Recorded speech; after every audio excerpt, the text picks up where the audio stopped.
I want to give you an update on H.R. 1207, the bill to audit the Federal Reserve.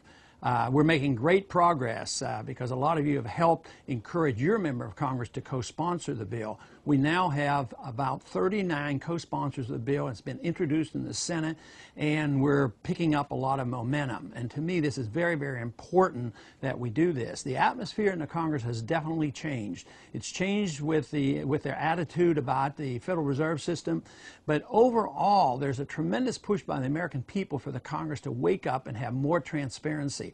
They've heard about the stories of the Congress appropriating $700 billion of TARP funds and nobody knowing where this money went, and it ends up paying huge bonuses to people who broke AIG. So the people are demanding more oversight, and fortunately they're putting the pressure on the Federal Reserve as well, and that's why we're getting so much support for this piece of legislation. We still have a long way to go, because the special interests are very, very powerful, and they don't want this to happen, and yet I think the momentum is in our direction.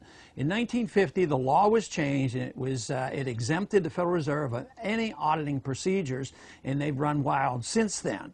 And what needs to be done is a certain portion of the code has to be repealed, so that when we ask questions to the Federal Reserve, they have to answer these questions. So to me, this is very, very encouraging, and that we have to keep the heat on. And this has been a project of many groups around the country to get more co-sponsors, because ultimately the Congress will respond if there's enough pressure by the people.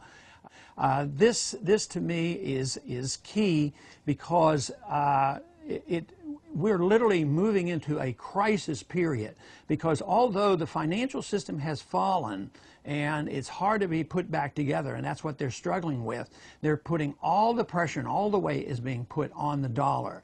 When we see these announcements that the dollar can lose 3.5% to 4% in one day, and all the announcements come as the Congress will spend more money and the Fed's going to print more money.